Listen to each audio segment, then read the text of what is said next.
All right, folks, coming up on Roland Martin Unfiltered for Tuesday, November 27th, 2018, Mississippi. They're voting right now for the next United States Senator, battling Mike Espy versus Cindy Hyde-Smith. Last night, the orange one was in Mississippi, and he actually said, how does Mike Espy fit into Mississippi? Dude, he's from there. We'll explain to you, and we'll show you how Mike Espy responded to Donald Trump. Also, Senate Republicans trying to confirm a judge critics called the vote suppressor in chief for a North Carolina federal district court. He also wrote the voter suppression laws for North Carolina. Tomas Lopez for Democracy North Carolina will join us and explain to us why Thomas Farr is unfit to serve on the federal bench. Meanwhile, legislators in North Carolina are doing their best to rush through a voter suppression ID law. Folks, talk about stupid.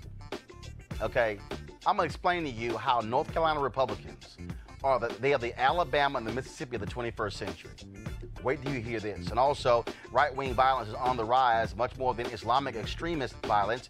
And a former black executive at Facebook wrote a blistering note to his colleagues, laying out why Facebook has a black problem inside and outside. It's time to bring the funk on Roland Martin Unfiltered. Let's go. He's got it. Whatever the biz, he's on it. Whatever it is, he's got the scoop, the fact, the find. And when it breaks, he's right on time and it's rolling. Best believe he's knowing. Putting it down from sports to news to politics. With entertainment just for kicks, he's rolling. It's on go, roll, y'all. It's Roland Martin, rolling with Roland now. He's funky, he's fresh, he's real, the best, you know he's Roland Martin now.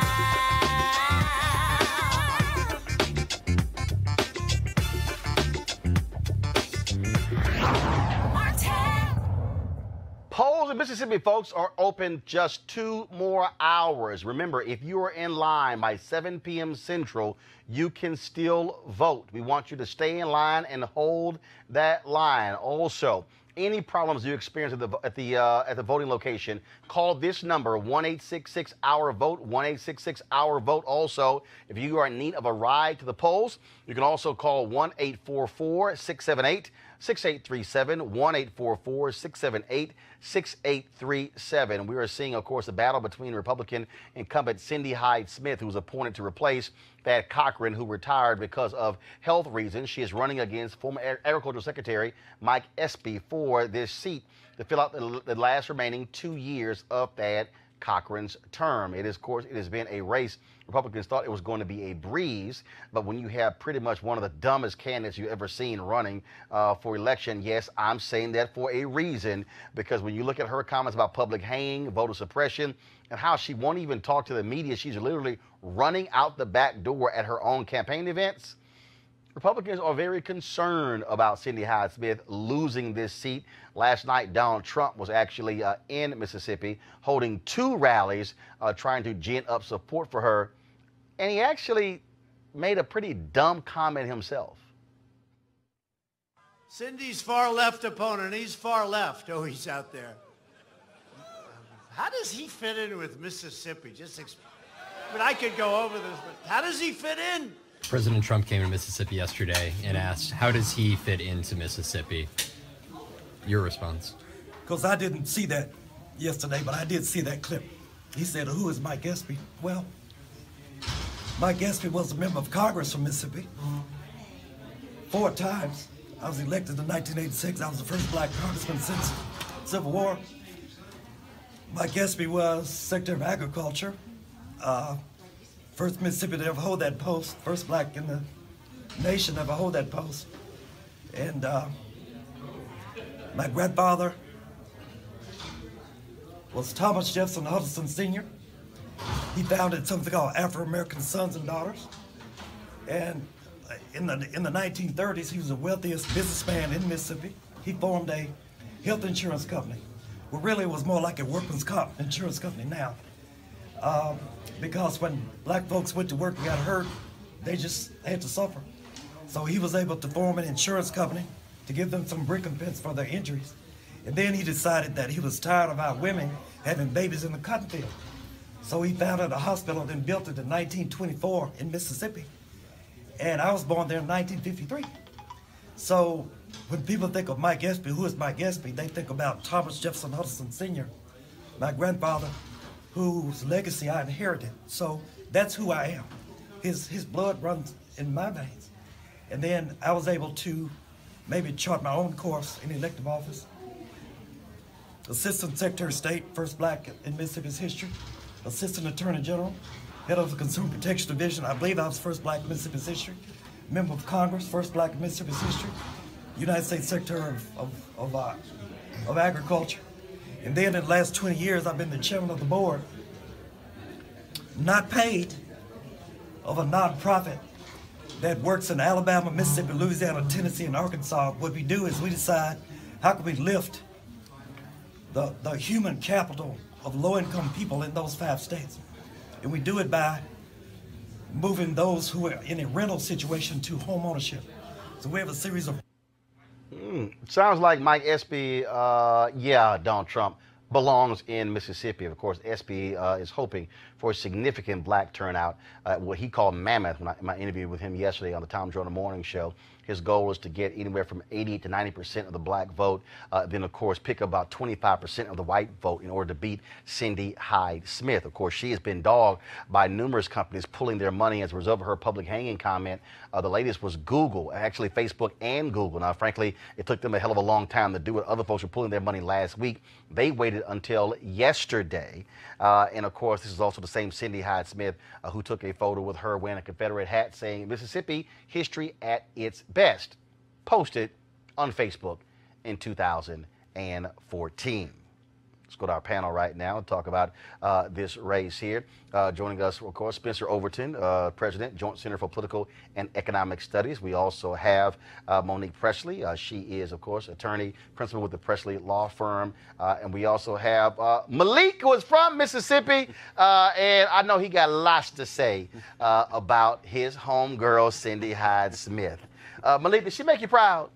I was happy to hear the comments, her apology last Tuesday. I had said when she first made the apology. You call that an apology? Yeah, I thought that was an apology in comparison to what she did when she initially came out. I thought the comments were full-throated, much more so than what they were initially. As far as the race is concerned, I can't imagine how Mike Espy wins in a state like Mississippi. If we consider what happened in Georgia, we consider what happened in Florida, the idea that Mississippi is somehow going to reverse itself and vote for him, I think is pretty slim. Thad Cochran won the race, I think, in 2014 by 20 points. Trump won it by 20 points. By 20 points, but for Thad Cochran, first of all, 1.6 million people didn't even vote. Right. Thad Cochran won by 125,000 votes. And so I think it was about 300, I think total number of votes he got was like 340,000, something along those lines. You're going to have a lot more people who are going to be voting this time around. The issue that you have is that by all of her drama has driven lots of attention to Mike Espy. They only debated one time. They basically rigged that whole debate because she won at the Mississippi Farm Bureau, which already endorsed her. The top people in the Farm Bureau donated to her campaign. She didn't want a studio audience, and then also she walked in there literally with a Bible, with a King James Bible-sized stack of notepads. But what's been amazing is how she's been running away from everybody. She literally won't take questions from anybody. She's been running from the media. She's run out the back door of her own events. Even her own supporters going, okay, what happened? She left? Yeah, I mean, this is and Republicans are scared that she might lose. To send 100 paid staffers on the ground, they were not planning on doing that. But I don't think that has much to do with the actual data. I think what it is now, we're in a climate where this race has become racialized. So prior to Who racialized it? Well, you can say that Cindy did. You can say that you disagree. No, I mean, I'm saying, would you say she did? I mean, Well, I did. I think that's when race entered the race when she made those comments. But again, I think if we go back to the idea that Mike Espy has been running since March. No one has paid attention to the race. We paid attention to Florida. We paid attention to Mississippi. Oh, no. I said on this panel. We did. We did. And I said on this panel, and I talked about Cindy Hyde-Smith becoming the first woman elected to Congress from Mississippi. Ronna McDaniel has talked about this. Trump has talked about this. As far as the Democratic Party and Mike Espy, I did not see them until now. And so I think this is again, Mike Espy's strategy. I talked to Mike Espy, Monique, in Memphis for MLK 50. Mike Espy's strategy was not to focus on his race.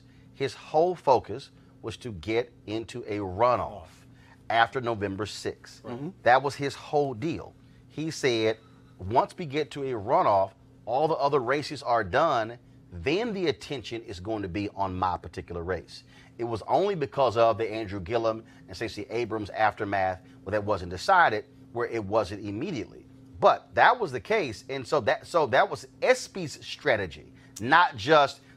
First of all, National Democrats weren't even looking at Mississippi. Espy said, "No, we're gonna run a quiet race. We're gonna sit here and get first or second place, and then we're gonna focus on the runoff." And that was smart politics on his part, because trying to get in there when all the push was for Abrams, which was winnable, Gillum, which was winnable, compared to what he knows as a native son of Mississippi. He knows as a third-generation Mississippian that it's a hard sell there, but it can be done. And I think it made sense for him to wait to try to garner all the support he could after he passed that initial hurdle when there was a field of what, like 4 Republicans? 3. It was 3 Republicans. At the end of the day, if he doesn't get in 1 or 2 places, there's no conversation. That's right. So his deal, he knew one person was not going to get 50+% of the votes. And to respond to Malik's point, a difference in terms of Mississippi is it's the blackest state in the country, right? It's 38% black. Florida's about 16% black. A lot of black folk in Georgia, but not 38%, right? Yeah. And on this piece about Trump, right, is Espy, about Mississippi, right? I mean, I guess to Trump, voter suppression or lynching or wearing Confederate garb is what a real Mississippian does. I would submit that, the Mississippians of Medgar Evers, of Fannie Lou Hamer, is, what Mike Espy's about, and that is a legitimate Mississippian as well. Well, I think what Trump is referencing, and it's unfortunate, but it's something that Republicans do a lot. Republicans have a notion that there is no such thing as a moderate or Republican a moderate or conservative Democrat. Yeah. And Mike Espy, I'm from very Mississippi. Moderate. Mike Espy is pretty moderate to conservative. He's from the DLC, the Clinton DLC wing of the party, the Democratic leadership. DLC. DLC. Yeah, he's from that wing of the party. There are a lot of people who don't know Mississippi politics. Clearly, Trump does not know the history. But I think what he's doing is an extension of what the party does when we assume that no one can be conservative or moderate but us. He's not too liberal for Mississippi. He No, may be he's too not. black for some in Mississippi. Yeah, I'm sure. But he's is not too liberal for Mississippi. The thing that is still interesting, I think, when you look at this, the reality is, this is probably the one Senate race where it is more so than Alabama, more so than Louisiana or Arkansas. This is absolutely black-white. It is absolutely black-white. It is absolutely an appeal to old Mississippi when you still have the Confederate emblem on that state flag. When you have a state that could not handle a civil rights museum by itself, where you literally have separate but equal. where they said we're going to build a civil rights museum, and then, you know what? No. We're going to have to build another museum right next to it on the history of Mississippi because we really don't want that museum to tell the story of the history of Mississippi. And I was there. And I'm telling y'all, to walk on the grounds and to stay in there, you go, okay, so we got the Civil Rights Museum right here, which is this amazing edifice. And then you go, and basically, here the White Folks Museum. Yep. I mean, that's essentially. Yep. That was in the 21st century. That's right. And this is the difference kind of between Alabama, right? Judge Moore's statements and what he did in terms of young women didn't necessarily help him. The problem is when he was Cindy Hyde-Smith, her statements about race may actually help her with a particular part of the constituency in Mississippi. Well, I agree. I don't know if it would help her any more than the support she would have now. I think what You the don't media... think it'll help her with some white folks? No, I think what the media has done, again, because, you know, Mississippi is the child that we can always beat up on. So whenever you have an issue... No. Hold on, Malik. Mississippi is the child who always acts up. Okay, well... I disagree with that. Hold on. As a person, it's very simple. If a child don't act up, you ain't gonna get spanked. But when a child acts up, you're gonna get spanked. Well, but in this case, Mississippi didn't act up. Cindy Hyde made comments that she should have made. Cindy was first elected to office as a Democrat in 2000. She became I think a Republican in 2010. Like most Dixiecrats. So almost 20 years now. The only thing that we have from her is that she took a picture with the Confederate hat in a state that has the Confederate symbol as part of its state flag. Which is so the idea that people in Mississippi That's would the be only thing we got? We don't have the segregation of school that she went to, and then she sent her daughter to a segregation of school? Yes. She sent her daughter to school, had 350 kids, and one of them's black. The city that it's in is over 50% black. School has one black person but we're out still of talking about 350. Mississippi, though. Yes. No one in Mississippi is surprised that there was a once segregated school. No one is surprised. No. Hold on. But Malik, you made the point that folks in essence are picking on Mississippi. No, the reality is Mississippi, out of all the 50 states in the union, still wants to be wedded to Jim Crow. I disagree with that. I disagree with that. We just saw the round table with Trump last night. Malik, we had the governor if you don't want to state. be wedded to that, Malik,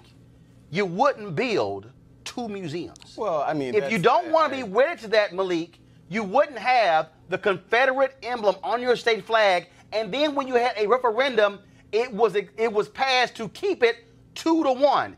If you don't have that, you wouldn't have Governor Phil Bryant, a relative of the woman who lied on Emmett Till, make April Confederate. No, if he's related to her. Yes, we do. So we did find out that he's related to them. Because I know there was rumors about that, but we did find out that he was related. Phil Bryant, Carolyn Bryant. Okay, I'm just saying. Okay, we did find that out. All right. I did not know that we found that out. But to your point. And wait, I ain't done. Phil Bryant created April as Confederate History Month. Yeah.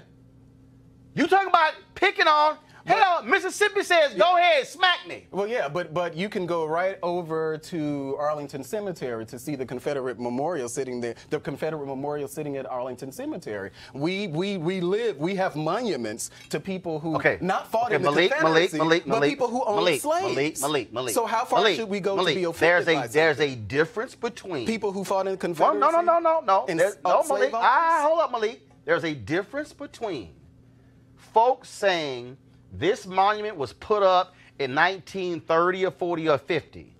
That's a difference between that and Mississippi saying it's 2018, let's celebrate them. This woman right here tried to get a bill passed to honor a Confederate soldier for fighting for states' rights. She tried to get a section of the highway named after Jefferson Davis, the greatest traitor in American history. Bruh, Mississippi in 2018 is still trying to do. Did Mississippi not pass a state law forbidding people from even taking down Confederate monuments on local level? I'm not familiar with it, but if you say they did. My only point is this here. This ain't Mississippi saying, hey, man, y'all reaching back. No, this is Mississippi still living it in 2018. But despite the Confederate flag, despite the fact that, you know, with Mississippi's history, I'm a product of Mississippi. I grew up in the state with the Confederate flag. I grew up as a Democrat. My family are Democrats. And despite the Confederate flag, here I sit in Washington, D.C., along with Spencer, Monique, Roland, in a place that I'm not supposed to be. The Confederate flag didn't do anything. The Confederate flag did not affect me being here. It had no role in right, being here. Right there. Okay, but this is the mistake I think that you make with this when you say somehow the flag didn't keep me from being here. That's just like saying, black people, I don't know why y'all keep talking about inequality of wealth. You got Oprah. No. The point is this here. You have a state that still wants to continue that line of thinking and embracing it and holding on to it. That's what we're talking about here. Donald Trump knew exactly what he was saying last night. Cindy Hyde-Smith knew exactly what she was saying. Let's not act like it was my bad. It was a slight mistake. No, right. we know the game of race and how it is properly used. I don't agree with that. And it's not a dog whistle, it's like a megaphone, right? They're just being out and out blatant in terms of these symbols. And it's not all of Mississippi. But that's how we're mean, there is a struggle right now. This election is about a struggle about what will Mississippi be. And what Roland is basically saying is, because she's a viable candidate, it's viable that right now that old Mississippi it could win. But if Childers had run, this history would be the same. But it doesn't matter who the person is. I mean, Mike Espy during this last election, Mike Espy got 91% of the black vote. He got 91% of the black vote. You know, I don't know where else he's getting those votes. Cindy Hyde-Smith got 4% of the black vote. He got 40% and some change of the total vote. Obviously, the largest numbers came from President Obama in 08 and 12. He got 44%, and then he got 43%. Here, to me, is the point. Whether it's because of Dixiecrats, whether it's because of the Confederate flag, whether it's because of racism, we still have voters right now in Mississippi who are in that struggle. I agree with you, Spencer, but there are traditional Mississippi folks who are not thinking about anything to do with this flag. They are thinking about the things that Republicans have been thinking about. They're thinking about judicial nominees. They're thinking about what's going to happen with funding. They're thinking about the lies and some of the truth that they've been told about what the Senate intends to do to protect them and their interests. And that, to me, is the struggle. So right now, while the polls are still open, people in Mississippi, black folks and white folks who are bothered by racism, go vote, because we need a crossover in order for it to make sense. They were polling people, and the people were saying, we can forgive Cindy her missteps. We can say she's wrong, but we don't want a progressive or a liberal appointed to the Supreme Court. Is this not the failing that we made in thinking it was not going to make a difference between Hillary and Trump? The scream that we should have been making is the one that would have kept Kavanaugh off the bench. Yeah, but not the, oh my God, everybody is a racist scream. Yeah, but that's everybody knows there's racism. Yeah, but we right. I mean, I'm not sure you know there's racism. I do but know that. Everybody else still knows that there's racism. Yeah, but you pointed to yourself like it's pointed the talented nth percent who made it out of Mississippi. But how is you that? said I even said because though the Confederate flag did not. I said because the Confederate flag did not affect me. It's either going to be you talking or it's going to be me, right? Well, we're both on the set, so we can talk. Well, I'm going to wait. Okay. Well, if we're talking about the Confederacy, what I said was, I said the fact that the Confederate flag exists did not stop me from getting where I am today. That's a fact. Okay. It has nothing to do with me not seeing racism. And what I'm saying, are you pausing or are you finished? I'm pausing. Okay. So in your pause, what I am saying is you being a part of the talented percentage that make it out of oppression, suppression, South, segregation, racism does not mean that it is not still a systemic problem for people who are not as fortunate as you. The fact that that Confederacy and the hate mongering and all of the little Cindy's of the world and their male counterparts who have been suppressing your kinfolk from Mississippi and from all of the greater South where I'm from, that to me only says, yes, it's true. There can be a President Barack Obama. Yes, it's true. There can be a Monique, there can be a Spencer, there can be a Malik, there can be a Roland. What we're trying to do, because I'm from Howard Law School, so I believe in social engineering, is care about more than us. So when you can look at Mississippi and say there are a whole lot of Maliks that are making it out, then I could hear you. Well, they are. But you just saying, you don't know anybody? The numbers show that there are more in jail than in college. Can I tell you something? Numbers show that there are more Malik, then unemployed. Spencer. Yes. In Mississippi. But I'm saying, but you're saying that to say what? That they're not making it out. Did that? Okay, the Confederate flag is a symbol, and I'm not going to let you play games with me like you don't understand it. The Confederate flag is a symbol of a hateful past that is being insisted upon being dragged forward by people in power in Mississippi. It may not be because of the citizens' majority in Mississippi. It is because of the power center of that state. And when you have that president you voted for, who was the first Republican you ever voted for, and I'll never understand it, but I do know it's the first one you voted for. Right, when that president went down there to vote for that woman, you have to know all he was doing is screaming and bullhorning and whistling to the race baiters who will say, y'all, don't let another colored person in. I mean, he may as well have said it. Well, I mean, that's what did he say about Gillum? I just, what did he say about Gillum? I just disagree with you. He's not suited for it? Malik was basically saying there's no effect, there's no problem here. Less than 1,000. Less than 1,000. Less than. That's what you guys do to conservatives. I've never said. I did not say that it did not matter. I did not say that race didn't matter for you. You said it wasn't. I said the Confederate flag. You said it wasn't affecting black folks. I'm the only one who lived under the Confederate flag. So who should it bother? Should it bother anybody else on the panel? No, you're not the only one. Under this Confederate flag. Who do you think you're sitting here with? I'm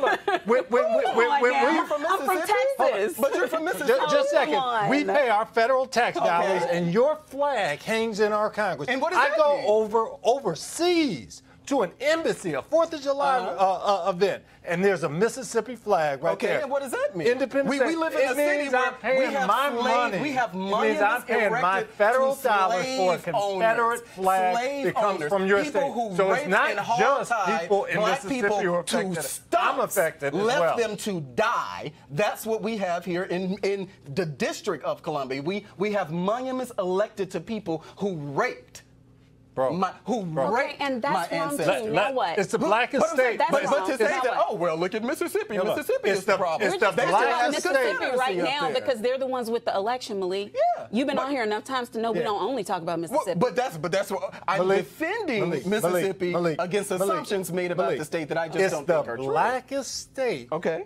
But less than 1,000 black males graduated from college last year in Mississippi. I think that's a problem. And I don't think it's a problem about black folks, or I don't think it's saying anything about black males. I think it's saying something about Mississippi. Have you paid attention to what's happening in the District of Columbia? Do you know that in Ward 8 of D.C., I think it was less than 50% of them graduate on time? Okay. This is happening in D.C. That's So it another happens problem. everywhere. That's it another happens problem. everywhere. It's But not that doesn't isolated. mean that Mississippi isn't a problem. Poorly educating black boys is not a problem that's isolated to Mississippi. I will see your District Columbia and add to it an Ohio. I'll see your Ohio and add to it Chicago. Because I know Republicans love Chicago, so let me do it before you. I'll see your Chicago and we can add to it. There are problems. We're talking about Mississippi, though, and there's no reason to say that there's not a construct, a social construct of colorism that is still alive and well in your home state. In the country. It's in the country. It's very much alive in your home state. We're talking about colorism. That's in the country because we know Barack Obama wouldn't have been president had he married Melania Trump. And so he's saying, first of all, don't even try to compare. I mean, well, he wouldn't. We know that. But don't even try to See, you about to make me say something. Right. Let's just You about to stay really on make me track. say It's something. not Melania's fault. I don't think you wouldn't want me to say that. I'm just saying. You ain't, because we ain't seen Michelle Obama pose. That's all I'm saying. But they sure as hell complain about her damn arms. I know black women When you talk did about too. Republicans, too. When you talk about Republicans in Mississippi and the love of the Confederacy in Jim Crow days, we can go ahead and add North Carolina to that. There is no other state that has had racist Republicans leading than North Carolina. Let me say that again. Let me tell you something. All people from Malik's home state, Ross Barnett, all those races, they are celebrating in hell with what's happening in North Carolina. Same thing, George Wallace and all them bigots in Bull Connor in Alabama, they love Republicans in North Carolina. Let me tell you how foul Republicans are in North Carolina. Okay, so they lost their supermajority on November 6th. They still control the legislature, but they no longer have a supermajority. What I mean by a supermajority is they were passing laws and didn't have to talk to the Democrats. They could override the governor. Didn't even matter. Well, they lost supermajority. Now what these thugs are doing, they are trying to they want to do a special session beginning this week to force through the issue of the legislature in terms of voter suppression. Right, that's what they're trying to do. Now, this is the same law that got thrown out by the conservative Supreme Court. They then said, what the hell, we're going to put it on the ballot and pass it as a constitutional amendment. Yes, that's exactly what they did. That's what they did.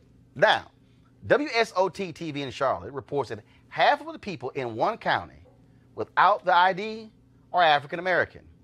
And guess how much it's going to cost to get one? $78. We call that, in the 60s, a poll tax. Yes. I want to bring in our next guest with Democracy North Carolina. They have been focused on this. Tomas Lopez, how you doing, Doc? Good evening. Thanks for having me. So, Democracy North Carolina, we've had you on before. Y'all have been doing an amazing job, along with the North Carolina NAACP, exposing the shameful things that have been happening in North Carolina by Republicans. And here's the piece. National Republicans say nothing. In fact, North Carolina for Republicans is the petri dish for voter suppression. So explain to the people this outrageous special session they're trying to ram this bill through. Sure. So here's what folks need to know about North Carolina. This is a state that has seen over the past several years, not just when it comes to voter ID, but to a whole set of other issues that implicate our democracy, some of the worst ideas that are affecting real voters. So in 2013, the state passed a law that people here call the monster voting law, which included one of the strictest voter ID requirements in the country, reductions to early voting, the elimination of same-day registration, and the elimination of the ability for 16 and 17-year-olds to register to vote ahead of time before they turn 18. All of those things were overturned in 2016 by a U.S. Court of Appeals decision that said that the law that was in place then actually targeted African Americans with what it called almost surgical precision. So we had the law, that law was overturned, and then this year there was a constitutional amendment placed on voters' ballots that provided for a very broad idea of a voter ID law that passed by a narrower margin than was predicted originally by folks who supported it. And now we're in this session where there has been a proposal put forward, and at least the first proposal we've seen reads almost exactly like the 2016 law that was rejected. Okay, so the constitutional amendment, did it pass or fail? Constitutional amendment passed. Well, what the constitutional amendment says is that somebody has to show some form of photo ID when they go to vote. It doesn't say they have to show what was shown under the prior law that was rejected by the courts, and it actually even says that there may be exceptions. Now, we oppose this amendment. We oppose voter ID as something that discriminates against voters, keeps real eligible voters from actually being able to cast ballots, and that track record exists not just here but around the country. But that amendment passed, and now what they're trying to do is pass legislation that would implement that amendment, and what they're doing is putting effectively the old law back in place. And so, again, this is Republicans in North Carolina. Are we talking about the law where the federal court said that was a laser-like focus on black people? This proposal that's been put forward reads a lot like that law. So, just for folks who are watching to understand, this is why I call out Republicans, because here's the piece. If you're doing right, you're Republican, that's fine. But this is the same thing happening in Georgia, where they had a law where they were struck down by the federal courts, and the legislature said, okay, we're going to give Brian Kemp the authority. They then passed it as a state law in Georgia, which then gave Brian Kemp the opportunity to purge voters and target voters. This is the heinous stuff that Republicans in North Carolina are doing. And Thomas, for people who also don't understand, I don't think they even realize the totality of this. How y'all have been fighting this, how Republicans have been abusing the law, raping the law, stripping authority from the governor to appoint people to commissions, how they completely just blew up the state election board, take the power out of the Democratic governor's hand, how they tried to literally rape the state Supreme Court from their authority as well, because the Democrats gained a 4-3 majority on that court. These are the kind of atrocious tactics Republicans have been doing in North Carolina, and Republicans across the country have been studying what they're doing and implementing their own type of suppressive laws as well. One of the things that we've seen in North Carolina over the past several years have been attempts to use the law, manipulate the law for partisan gain. We've seen it when it comes to the judiciary. We've seen it when it comes to the way our voting laws work, the way our Board of Elections is structured. And it even goes all the way back, if you really want to look at root causes here, that one of the things that we're fighting here in North Carolina, and it's true again in many states across the country, is really entrenched gerrymandering. So we've got some of the most distorted districts in the country. And when we talk about the things that we need to see change here at the state level, and again, in states across the country, it's the ways in which elected officials are drawing the lines to their own advantage. They're not listening to the public, and they're setting up the system at its root level to really perpetuate their own power. So is this session taking place? The session started just today. And one of the things that's really difficult is that we don't necessarily know what is going to happen. So how long is this session? Well, the session in North Carolina, the rules are quite flexible, and so the session will go as long as they say it's going. Now, as a functional matter, the new legislature comes into power January 1st, and the governor has to be given 10 days in order to veto anything. So we're looking at a window of about 4 weeks in which this legislature would have to put forward anything for it to actually stick. Okay. Well, look, we're going to keep following this. I have been focused on North Carolina, what the Republicans have been doing there for the past several years. And also for everybody who's watching us right now on YouTube, Facebook, and Periscope, understand this.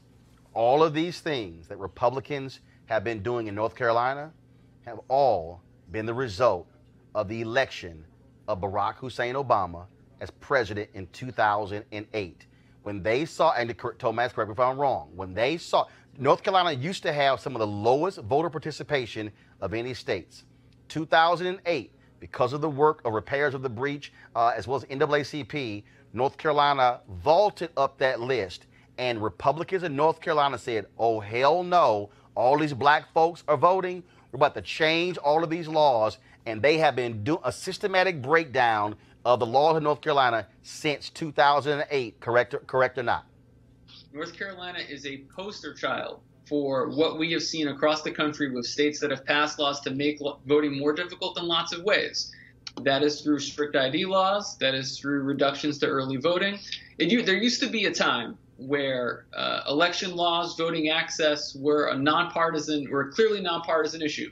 Our organization is nonpartisan. We're not affiliated with any political party. Now these have become deeply divisive tools by which politicians are trying to entrench their own power. That's been really troubling, and in no place has that been more troubling than here in North Carolina. Tomas Lopez, I appreciate it. Thanks a lot. Thank you. All right. Malik, what's the hell up with your party?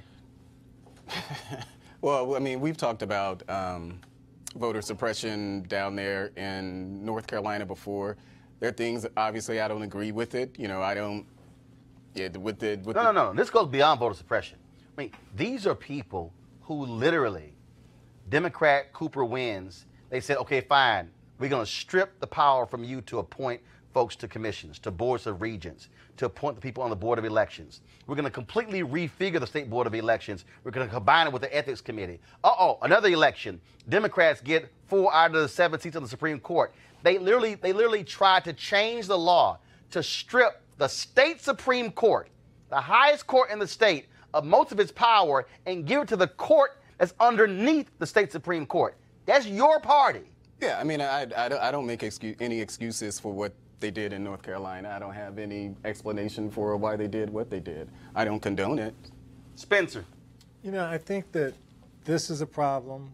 I think it's a problem we see, you know, Mitch McConnell in terms of holding open this seat. It's this notion of how do we use institutions to maximize our power and push it? And the question is, you know, are Democrats going to do this, and is this just going to be a race to the bottom? Of course.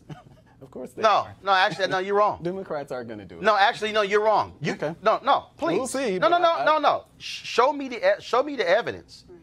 Show me the evidence. I'll wait. Where Democrats have retaliated systematically to say, oh, you're now the governor.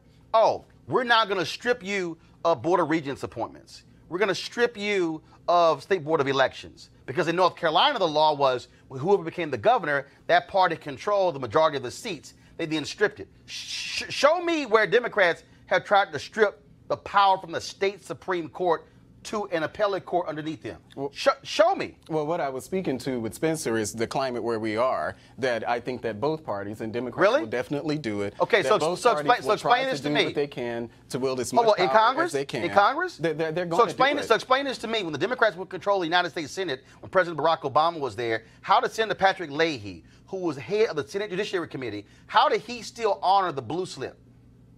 Oh, I mean, No. But see, here's why. Thomas Farr, which we're about to talk about. Mm-hmm. Thomas Farr, of course, who is that racist judge in North Carolina, who Trump wants to put on the federal bench. Mm-hmm. Okay, Tom Tillis and Barr, the 2 Republicans from North Carolina, held up the appointment of 2 black women to that federal bench. Okay, that court in North Carolina, where you have more than 30% of the black people in North Carolina that it covers, they would not allow even a hearing of those black women. And they did the same thing in 2006. No, follow me. Patrick Leahy said, our rules are, if you put a blue slip in, I will honor your blue slip. Mitch McConnell, when he got in, he said, damn the blue slip. And not only damn the blue slip of a Democrat, he told Rob Johnson in Wisconsin, damn your blue slip. So please show me where Democrats have been as devious when it comes to these federal judicial appointments as Republicans. Well, I don't know about devious, but I do think I did read. How about shameful? That in 2006, Democrats actually blocked Bush's appointee to that same court. The Democrats blocked Democrats blocked this appointee to the same court. I'm asking you again. Mitch McConnell is now saying we're going to take away your ability to block nominees, Democrats. In other words, Democrats, when you were in power, you honored Republicans' ability to block black women being appointed to the court in North Carolina, right? What Mitch McConnell has done is said, hey, we're going to take away your ability. So Democrats didn't change Senate rules? Yes, Democrats changed Senate rules. Okay. Let me walk you through. Democrats changed Senate rules when it came to federal bench appointments because Republicans not only systematically blocked everybody. Harry Reid then said, fine, 50+1. He said, but I'm going to leave in place the rules that require 60 votes for a Supreme Court justice. It was Mitch McConnell, when he took over, who said, oh, no, damn that. We're going to do 51 even for Supreme Court. That's what happened. So when Democrats did it, there was a good reason why they did it. No. Here's the deal. Were Republicans allowed? How many judicial appointments, how many judicial openings were available? Remember when Donald Trump said, Obama didn't care about judicial appointments. When I became president, I had 130 open. How do you think you got 130 open? Because they were being blocked by Republicans. Yeah, and Democrats are going to do the same thing now, though. That's my whole point. This is politics. Okay, Look first of all, Democrats can't do it now. Democrats don't control the United States Senate. But look what just happened to Kavanaugh. I mean, the idea that we exist in tribes and that parties try to undermine each other by wielding whatever power that they can. This isn't something that they're going to. Malik, you didn't hear it. Patrick Leahy honored Republicans with the blue slip. Yeah. Mitch McConnell said, I'm not even honoring that rule. So Malik, hold on. With this blue slip, one U.S. senator can hold up a judicial nomination. So it's not about 50% or 60 votes, right? One. It's one can hold up. And so basically, when Democrats were in control, Republican members, one Republican senator would hold up these two black women in North Carolina. Okay. Now that Mitch McConnell is in power, he's saying, no, you don't have a blue slip, Democratic senator. You can't hold up our judges. We're going to change the rules. He told Republican, you ain't holding it up. Rob Johnson of Wisconsin, Rob Johnson and Tammy Baldwin, Republican and Democrat senators in Wisconsin, both put in blue slips. Chuck Grassley, Mitch McConnell said, the hell with y'all, we going to put this nominee through. You got federal judges. You got one woman who Trump appointed, she been out of law school 11 years. You had one dude who had never, ever even filed a brief to put on the federal bench for life. The bottom line is here. What your party is doing in North Carolina is beyond shameful. And you know what? Black Republicans as a group ain't saying jack. Oh, well, I can't speak to what... Saying nothing. I can't speak to what Black Republicans doing. I'm on this show. Hold on. They can come on this show. Okay, now hold on. Here's my question. Okay, what's the organization you with? Black Conservative Federation. Has the Black Conservative Federation as a group denounced what Republicans are doing in North Carolina? No. Why not? We haven't denounced Democrats either. No, I'm asking, but why not? But I'm saying, but we haven't denounced Democrats either. I'll ask you a question. Do you believe what Republicans are doing in North Carolina, is that fair? Is it decent? Is it democratic? I don't think so. I've said that every time I've come on the show. So I'm asking, so as an organization, Colin Powell did it. Colin Powell called out the governor of North Carolina to his face. Not the Black Conservative Federation. No, I know that. But I'm trying to explain to you, he did it to the governor's face. What I'm asking is, we're the Conservative Federation. Y'all black, right? Would y'all as a group lead the effort to say to the Republican Party, what is happening in North Carolina is shameful and should not happen? Well, I can't speak to I can't just definitively say what our organization is going to do. I can say what we're focusing on, and that's criminal justice reform. Well, how about here's my point. I mean, y'all not the Republican Black, what do y'all call it? Black Conservative Federation. Federation. Black Conservative Federation. Can y'all as a group actually vote on that? Can we vote on it? Yeah, can y'all as a group say, we're going to issue a statement of course we calling out the Republican Party of North Carolina? Yeah, of course we could. Okay, so how do y'all consider that? Well, I mean, I'm not going to make any, No, I'm asking, but I've given my comments on it. I know you're giving your comments. Right. What I'm saying but I'm not here to speak on behalf of the organization. Okay, but how about this issue? Will you take it back to your group? Sure, and say, they're watching now. Okay, fine. Well, so will you take it back to your group and say, as a group, I believe that we should speak out on this and take it up? Well, we're judicious in what we choose to speak out on, which is why we're doing now with criminal justice. No, but I'm asking you a question. Could this be one of the things y'all put on y'all agenda? It could be. Will you bring it back to them? I will definitely mention it when I leave the show. And you're gonna bring it back for them to consider? They're watching the show. We can talk about whether or not take it back, and so therefore, if they vote up or down, then you'll come back and tell us whether they voted up or down. Well, I don't know about that. Why not? But I will take it back to them. I will do that. Well, if you take it back to them, what y'all gonna do with it? Well, the thing, we can focus on what's happening in North Carolina, but again, that's the Black Conservative Federation. I'm asking you about North Carolina right now. But what we're more concerned about is working across the aisle, working with criminal justice reform. Is that your only issue? No, it's not. But it's one of the issues that we're really passionate about. But what else y'all passionate about? Black people? We're passionate about black people. We're passionate about economic development. So if y'all passionate about black people, oh good. We're compassionate about voting. How about this here? Y'all passionate about all of that, right? Okay, well then you can take it back because your same Republican North Carolina split North Carolina A&T in half. Well, they literally said on this side of the street you belong in one district. On that side of the street, you belong in another district because it's the largest HBCU in the state. But that makes sense? Have a big gerrymandering case. No.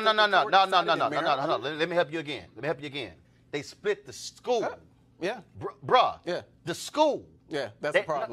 No, not the neighborhood. The school. They split the school. That's a problem. Because they don't want the entire campus of North Carolina A&T in one district. Yeah. That's the problem. Can y'all call that out? I can't say that we're going to talk about that. Can you bring that to the meeting? But we didn't even talk about the case in Maryland. Actually, I have. I said the Black Conservative Federation. No. But I'm asking you about North Carolina. Let me go here. And then I'm going to I'm going to take a break and go to my next story. But go ahead.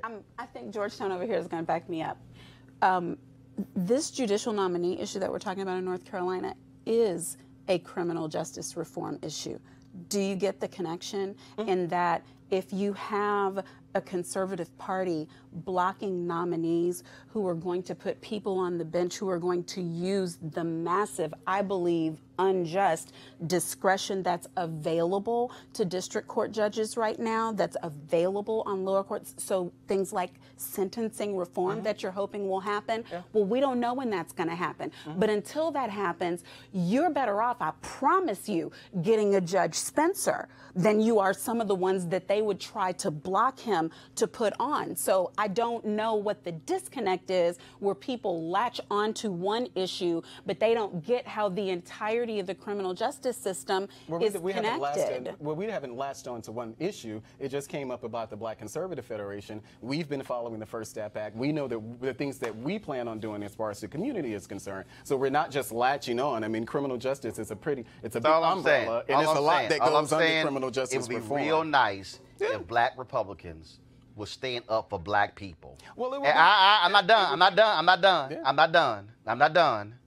It'd be real nice if Black Republicans was staying up for Black people to their fellow Republicans. Well, that's all I'm saying. I don't disagree with that. No, I'm just saying, but I'd like to see it happen. All right, y'all, got to go to a break right now. We come back, more Roland Martin Unfiltered. You want to support Roland Martin Unfiltered? Be sure to join our Bring the Funk fan club. Every dollar that you give to us supports our daily digital show. There's only one daily digital show out here that keeps it black and keep it real as Roland Martin Unfiltered. Support the Roland Martin Unfiltered daily digital show by going to RolandMartinUnfiltered.com. Our goal is to get 20,000 of our fans contributing $50 each for the whole year. You can make this possible. RolandMartinUnfiltered.com. All right, y'all, back at Roland Martin Unfiltered. Let's talk about the issue in New Iberia, folks. 30,000 people live there. They're really from the end of an oil boom. And, there's a sheriff there, Louis Ackel, who was acquitted in 2016 of charges. He directed a squad of drug deputies in beatings, false arrests, and lies to cover it all up. Yes, mostly at Black people. At the trial, one of his deputies told a federal judge that the sheriff bragged often that he had once jumped out of a dumpster and fatally shot 3 niggers doing a sting against violent heroin dealers in New Orleans, then escaped suspicion by handing investigators a clean weapon. No shock. That's a New Iberia. All right, folks, again, so what you're dealing with here is largely Black town where people say they do not trust the cops at all. Joining us right now is Khadija Asada Rashad, a community activist who grew up in New Iberia. Khadija, when you hear these kind of stories, it's crazy, but unfortunately for small towns in Louisiana, in Texas, in Mississippi, in Alabama, this is the reality when you're Black. Yes, sir, definitely, particularly in Iberia Parish. And so is Ackel, is he still sheriff? Is he no longer there? What are the conditions like in New Iberia now? The conditions are the same. He is still sheriff. At the end of this year, it would be his last term being sheriff. We have tried to recall him a couple of times. That was not successful. And as we speak right now, he's still sheriff of Iberia Parish. And when you think about that, so when people talk about relations between police officers and communities, this is a prime example. If you're living there, you're not talking to this sheriff's office. You're not interacting with these cops because you can't trust them. Correct. You definitely can't trust them. And the trust level is from the high up. Since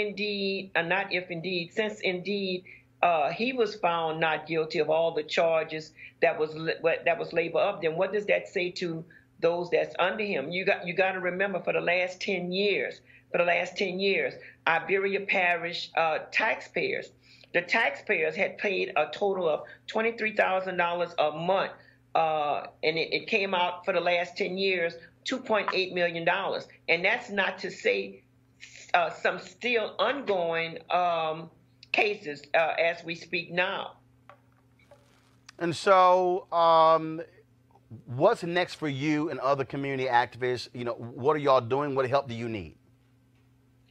Well, we really wish that we could actually get another recall instead of just having him with a clean slate. The clean slate let us know that if you're white with power and he has the most highest power in existence here in the state of Louisiana, because our governor, John Bell Edwards, he could have automatically got rid of Sheriff Ackle just behind all of the corruption that has been going on from the hierarchy here in Iberia Parish. Well, this certainly is just beyond shameful, and it explains why a lot of people, whether you talk about New Iberia or Chicago, have bad relations with police officers. Because frankly, if you can't trust law enforcement, then you, when it comes to any of this, you definitely can't trust them with your life. Yes, and that's absolutely the truth. If you see right here, this is a picture of Michael Jones. Michael Jones was hog-tied, beaten, and killed in Iberia Parish jail. Michael Jones' family received only $61,000. $61,000. And mind you, 33% went to his attorney. And yet a dog that was killed, the owners received almost $70,000. So it just goes to show you the complete hypocrisy here. And nobody is really speaking out. When I say nobody's really speaking out, I mean those that's in power. You have representatives, you have councilmen, we have the mayor. You have all of these people that's in power that don't say jack anything. You know, and it's been going on. It's just not something that just started. You know, if you're white, you're a male in Iberia Parish, you could do just about anything. Well, Khadijah, look, we certainly appreciate you joining us and bringing this to light as well. And so anything that there happens, give us a call, and we're glad to have you back. Yes, and I wanted to send like a Reverend Brown, Victor White, Pastor White, Brother Jay, Sister Margie, Brother Shaheed, Brother Darrell, Sister Deborah, they and KIEE 88.3 FM. They all have been a part of us trying to bring out the dirt in our area. All right, then. Well, Khadijah, we certainly appreciate it. Thanks a lot. Thank you, sir. All right, folks, speaking of corrupt cops, 3 Chicago cops went on trial today on charges they conspired to cover up a former officer, Jason Van Dyke's actions in the death of 17-year-old Laquan McDonald. This, of course, this trial for former Detective David March, former Officer Joseph Walsh, and Officer Thomas Gaffney comes 2 months after Van Dyke was found guilty of second-degree murder for killing Laquan McDonald. Now, these 3 officers face charges as they tried to prevent independent investigators from learning the truth about McDonald's death. Also, keep in mind, there were several other officers who were involved in this who retired with their full benefits because they knew they were going to get busted for lying. That's what happens also in Chicago. All right, folks, let's talk about Facebook. So Mark Lucky was a longtime executive at Facebook, and he then recently left. But before he left, he dropped a memo to all Facebook employees, and it's called Facebook is Failing Its Black Employees and Its Black Users. He made the following points about black users. Black people are one of the most engaged demographics on Facebook, but their experiences are sometimes far from positive. Underrepresented groups are being systematically excluded from communication. Teams that require diverse perspectives should hire diverse people. Hiring diversity-focused employees isn't a cure-all. This is what he said for black employees. Racial discrimination at Facebook is real, and HR is often a dead end. Now, he doesn't just blast them and offer no answers. He lays out what from his perspective, many answers are. Now, Mark Lucky, I know him. He's a member of NABJ. He's a longtime journalist. He left the media industry, launched his own tech company, sold that company, went to work for Twitter, and then, of course, later went to work for Facebook as well. And of course, this comes on top of Facebook being blasted by Color of Change for using a right-wing PR firm to attack them and also to attack George Soros as saying he somehow was only the one who was funding Color of Change. They have been calling for changes at Facebook. As a result of this, we had Rashad Robinson, the executive director of Color of Change, on the show. They have been meeting with Facebook executives, and they still be meeting with them this week as well.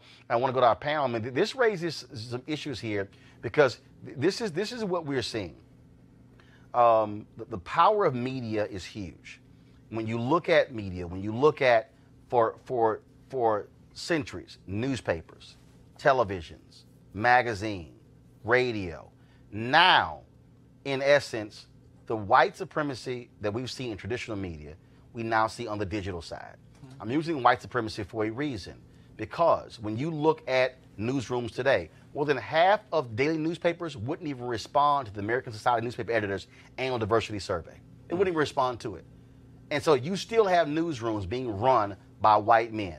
This is a diverse America. The problem on the tech side is you see what he laid out. You look at what Facebook did. When Facebook announced their news shows, they got 20 plus news shows they're funding. None black media. None, in fact, only one has a black host, and he's actually a co-host, and it's really a white woman who's really the host of that show. So here you have them fully funding these shows, nobody black. And look, I was talking to Mark about Facebook funding our show. There was serious interest, and all of a sudden they said, "Oh, we're not going to be doing news shows." Then another part of Facebook said, "We're launching news shows." and so when he breaks down the experience of black folks on Facebook, and then you hear Mark Zuckerberg and Sheryl Sandberg write their books, give their TED Talks and all their speeches, now the proof is in the pudding. And so this has raised some serious issues. Spencer, I want to get your thoughts again on what he laid out. Well, you know, if you look at it, it's really very well reasoned. It's not kind of an ideological screed. I mean, he goes into detail about various issues, and it's not just numbers. You know, the number of black folks has doubled at Facebook from maybe 2% to 4%. But he talks about this culture of inclusion, who's in the mix, who's making decisions, who's mentored, a variety of issues. So this is a problem at Facebook. It's a problem in big tech as well. Right now, Facebook is going through some big challenges in terms of Russia, in terms of Cambridge Analytica, et cetera. And I think that exacerbates these issues, especially for, you know, black folks. And it was interesting. I actually tried to post his piece on my Facebook page. Mm-hmm. Wouldn't let me. Mm-hmm. Wouldn't let me. I've tried it 3 times already. Mm-hmm. Wouldn't let me post it. Yeah. I mean, Big Brother is watching. I feel like I am certain of it. And look at how many times they denied basically putting these hit ads out on Soros before they had to actually admit it. But they had to admit it because the proof was out there. So what we're seeing in just a way deregularized field, and to me, that's the first thing that needs to change. There needs to be somebody holding these groups accountable, even in private industry. I mean, and I know plenty of people disagree with me, whatever. But when you have that much power, there has to be some sort of accountability. And here's a statement that, of course, Facebook sent to us. If y'all could pull it up, please. Pull the Facebook statement. I appreciate that. Over the last few years, we've been working diligently to increase the range of perspectives among those who build our products and serve the people who use them throughout the world. The growth and representation of people from more diverse groups working in many different functions across the company is a key driver of our ability to succeed. We want to fully support all employees when there are issues reported and when there may be micro behaviors that add up. That's their only response. And look, it's just very simple. I mean, look, for me as a black media owner, the reality is this here. When you look at the power of these companies, when you look at the power of a Facebook, the power of a YouTube, those 2 companies alone garner about 70% or more of all digital dollars. Yeah. That means that everybody else got to share the other 30. Mm-hmm. Right. Everybody else. Yeah. Those 2 companies dominate that. Mm-hmm. Right. And for me, when you look at the content, so sure, Facebook has this show by Jada Pinkett Smith. All right, that's one show. Sure, the show with LeVar Bell and the Ballers, okay, that's one show. But what I'm looking at, you can say it's being selfish. Numbers don't lie. We've been kicking ass. This show, the shows they're fully funding, this show right here blows many of those shows away in terms of viewership. So 6.1 million views we had on Facebook alone in the month of October. 6.1 million. Wow. There are some shows that they are fully funding that can't even get 50,000 views in a month. We can get that in 2 airings of this show. So Malik, what he's laying out is, as a company, the question then becomes, is Facebook going to truly appeal to black folks since we over-index and provide content and pay for that we want to see? Well, you know, I want us to be able to translate that into something. You know, we talk about racism. You know, some people will say, well, that's not racism. You know, however you want to describe it, I'm one of those, you know, I acknowledge that a problem exists. And the idea, I was talking to a friend of mine, and he said, well, who else has a show like Roland? I said, well, what, do you mean black? He said, yeah. And I said, and I got stuck for a minute. It's like, I can't really think of it. Nobody else daily. Yes, nobody don't. Now, it's some people who are yakking on YouTube every day. That ain't a show. Yeah, no, but go ahead. This is a little different. But, you know, we need to be able to increase these sort of opportunities. Whether it's, you know, if you look at the SES profile of government officials, you know, the number of people who are black in that. If we look at black media, I went to the CBC, and it was one of the events where they honored Maxine Waters, and they were talking about the progress that, you know, some progress that's being made as far as Hollywood is concerned. You know, I'm concerned about all of this, you know, whether it's not just expanding as far as our organization. You know, I'm not just interested in expanding the black conservative movement. I'm interested in expanding opportunities for black people. Right. And for me, that is across politics, you know, and because I do believe, you know, yeah, I'm a Republican, you know, but I do believe that there is an advantage to black people being able to leverage relationships with this administration or any other Republican to get things done, because there are a lot of people out there. No, go ahead. Does big tech need to be regulated? You're conservative, probably little government. Does big tech need to be regulated? Yeah. Yeah, yeah. I would say that, you know, I'm not a big techie, but from some of the reading that I've been doing, there does seem to be. And what does that look like? I don't know, but I've read Yeah, I think it's gotten to the point. Yeah. Not just big tech. Look, this is a digital show. This is a show that you're able to watch digital that's not on linear television. It's not on cable news. The same thing as the internet companies, okay, which is why I was a supporter of net neutrality. Look, these companies are, that's a utility. The reality, the internet has now become a utility. The internet is no different than that light. Yes. The internet is no different than that light. Because you're getting to a point now where you cannot do without it. Yeah. And so look, this thing is going to come to a head with digital media where it's going. Look, with cord cutting, what you're seeing, people are turning away from traditional.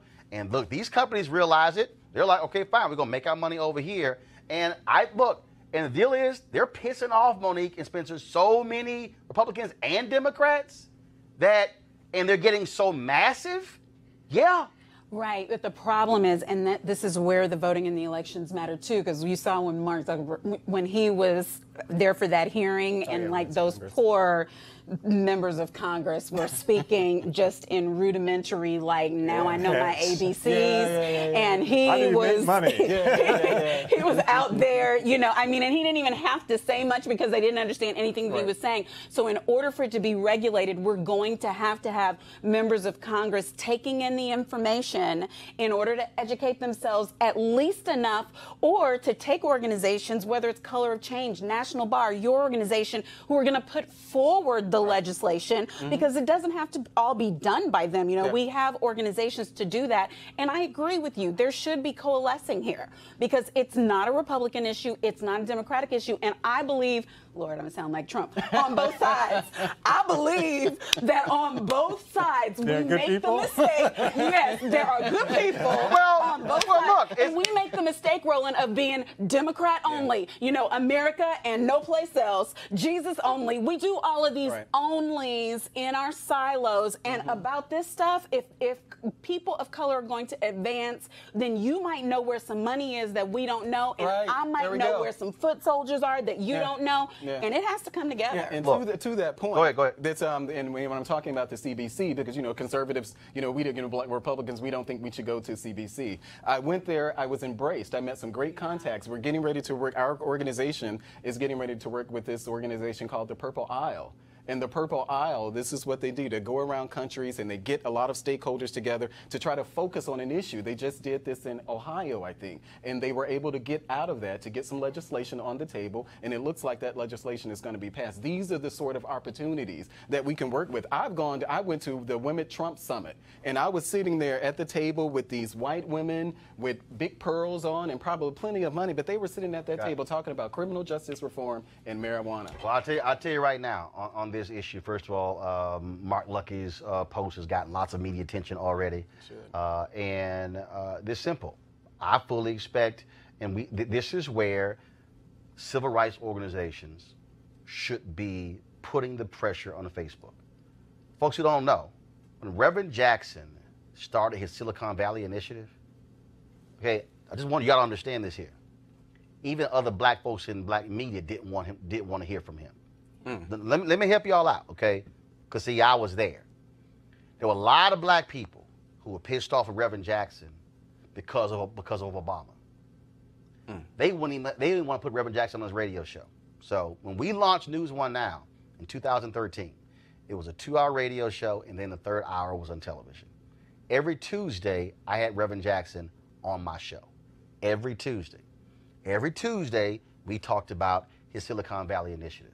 Okay? The reason Facebook has 4% black employees, they ain't have 4% 4 years ago. It's because Reverend Jackson put the pressure on Mark Zuckerberg to hire more black people, put the pressure on Apple, put the pressure on Intel, put the pressure on Twitter. Deborah Lee, the first African American to be on the board of directors of Twitter. That didn't happen just because. It happened because of the pressure of Reverend Jackson. Ken Chenault, former CEO of American Express, first African American on the board of Facebook. That didn't happen just because. You have seen that. The point I'm making is pressure by black folks is how we've gotten everything we've gotten in America. Tech companies are going to have to feel that pressure.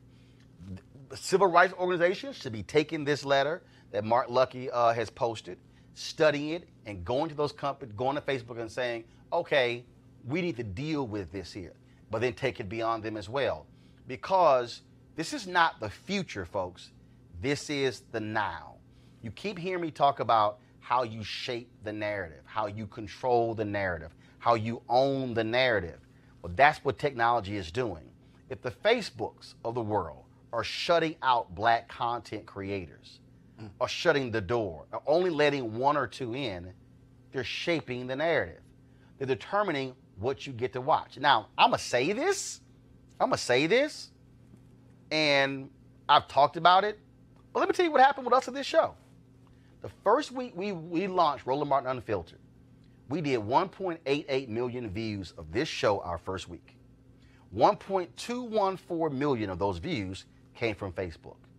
The next week, we only had 900,000 on Facebook. The third week, we had about 700,000. And I said, what the hell is going on? What happened to our viewers? My digital guy, who's in Chicago, he goes, I'm no longer getting the live notification of Roland Martin Unfiltered. Y'all, he works for me. So we then started asking around. A bunch of our other followers no longer got the live notification of the show. Now, it was checked. They had it, give me live notifications. So I sent an email. Mark Lucky was one of the people I sent an email to. He sent an email back saying that they had a bug in their system for high traffic or high user accounts that they weren't getting live notifications. So what am I trying to say here? Here's what I said in the email. How are you suppressing my views? So all of a sudden, I got 1 million people who follow me on Facebook. I got 1 million people who follow, 511,000 on Twitter. We got 234,000 subscribers on YouTube, about 130,000 on Periscope. So I had to ask the question, and I need to get my HDMI cable, so get this for me. So I didn't ask the question. I said, wait a minute, why are my people not seeing it? I look at the numbers right now during the show. I'm going to show you in a second right now. So I need you to come on. So here's the deal. I got 1 million people who follow me on Facebook, which means that I really should have more people who watch me on Facebook than any other of the social media accounts. Right? That's what you would think, right? You would think that that's the case. Well, if I plug in this here right now, so let me pull it up right here. I just want to show y'all, just so I understand. And I still haven't gotten the full answer that I need to say, why are my people not getting live notifications? Here's what I think. I think what they were trying to do is they're trying to make me buy ads to get my own followers to watch my show when they already follow me. That makes no sense. So right now, we are live on Facebook. So if you go, so pull it up, Henry, pull up my iPad. So you will see right here that we have 467 or so people who are watching us right now on Facebook. Okay? That's on Facebook. Okay, let me go here. Now I'm going to go to YouTube. Right now on YouTube, okay? Right now on YouTube, there are 851 people watching us on YouTube. I have 234,000 subscribers on YouTube. Let me go over to Periscope. Right now on Periscope, we've got 116 people who are watching us, 112 people who are watching us on Periscope. So explain to me, I don't control the algorithm. So I need Facebook to explain to me, how are a lot of my followers no longer getting the live notification of my show? Now remember when I said how we perform? Numbers don't lie. In the month of September, we did 8.2 million total views. In October, we did 6.5 million views on Facebook, 9.8 million total minutes viewed. On YouTube, we did 6.9 million views, 62.1 million total minutes viewed. Periscope, 712,000 views, 1.49 million total views, meaning the total viewership that we had on the 3 channels in October was 14.1 million, with total minutes being 73.5 million. I'm laying all that out to you is because you can go to Facebook Watch right now, and you can see some of those shows, and I guarantee you, they ain't getting close to what we do. What does that mean? It means that you want to see these type of shows. You are watching this show. So then you have to ask yourself, well, if you are watching this show and I haven't bought jack, it's all organic, why is it that a Facebook wouldn't call us and say, yo, y'all killing it. Let's talk about a deal. That's what's happening with other companies.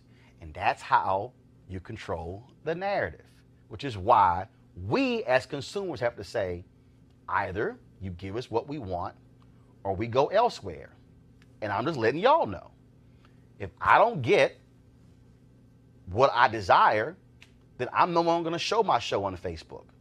I'm only going to show it on YouTube because YouTube has an ad revenue program with us, and it makes sense. Otherwise, Facebook, I'm giving you free content and you're giving me nothing.